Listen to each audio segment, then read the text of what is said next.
Hello YouTube, my name is Dave and I have another Battlefield 3 gameplay for you. This time it's going to be on the close quarters game expansion, maps, whatever, you know, it's the close quarters stuff, which I just dropped last night actually, or this morning. I've actually lost all sense of time because of close quarters, so it's hard to know exactly what time it is anymore, but I think it's dark outside, so there's that. But it dropped sometime between the time when it was light out at one point to the time where it is now not light out. That might have been 24 hours or less, I don't remember anymore. But anyways, we're beside that entirely. So far, I've only been able to put about 2 hours into this game, maybe closer to 4 now, but not as much as I've hoped to get into it, which is going to change in a couple of minutes when I'm done all this thing. But so far, my first impressions are generally good about it. It's a good expansion. I don't know honestly if it was worth the amount of money that we paid for it, especially if you paid for premium. But it's not a bad thing at all. I do think that there's no way it's ever going to supplant the way that Rush or Conquest are the favored game modes of Battlefield 3. But it's you know, it's going to be a nice change every once in a while. If you're not feeling like Conquest or Rush or even Team Deathmatch, you want to just hop into one of these games. They're pretty fast, you know, they're over in about 5 minutes. On a regular server, of course. I was playing on a slightly larger server earlier. I think it was like double tickets, so 300 tickets on these Conquest Domination games. And I think that maybe took about 10, 12, 15 minutes to play. So, but, like, you know, on an average server, you're looking at like somewhere between the realm of 4 to 8 minutes at the very most. Which is, you know, pretty good if you just want to get a few games in and then pop out. It's very much like Call of Duty in that way, where it's a lot more casual, I find. But in terms of the casualness of this game, I actually think that it poses a few problems because it is different than the way the rest of Battlefield 3 is structured. One of the big problems that I foresee right now is the way that points are going to be calculated. Because these games are so much smaller, you're running into these games that are like, you know, they're going to take 5 minutes to play, and in this 5-minute span, I'm still getting as many points as I would normally in a Conquest game that would be, say, 3 times the length of this game, which is, it's going to really inflate the score per minute of a lot of players. And I know mine has already started to increase just from the couple of hours that I put into this new expansion already. I've already gone up by, I think, like a 10 score per minute. I finally broke 500 just before, thankfully, so I can at least say that I legitimately broke 500 on my own Steam. But anyways, that's one thing I see if you know, you're trying to use score per minute as a judge of what's the word, character, I suppose we could say. It's going to be kind of inflated. It might make things a little bit easier to get in terms of rewards and whatnot, which, you know, is not a terrible thing, I guess. It's just, I don't know if it was exactly the way they had things in mind when this game was made. The second thing is not really so much an issue with overall Battlefield as much as it is with close quarters itself.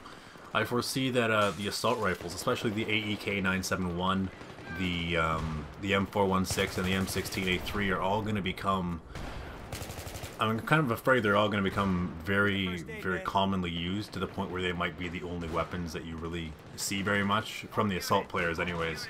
Because the AEK-971 especially is super good. You put a red dot sight on that, forward rip, close quarters, it is, I honestly think it can outmuscle most, if not, well, no, I'm going to say most of the SMGs that the engineers get to play as. And I think that that can lend to a bit of trouble, because at that point, I'm afraid that players will start to use only shotguns and only the more powerful assault rifles, and it'll leave a lot of the other classes with a little bit no love, you know, and they won't get anything. And that's not bad. I haven't unlocked the MTAR yet, though, but I have picked it up a few times and been able to play with it. And I gotta say, that gun is, thank God for that gun. That gun is a good weapon. It's pretty badass. That one, and what's the other one? The ACWR isn't too bad either, but the MTAR-21, I think, is what it's the second engineer unlock from this expansion is. That's a good gun that will definitely find a lot of use on these close quarter maps.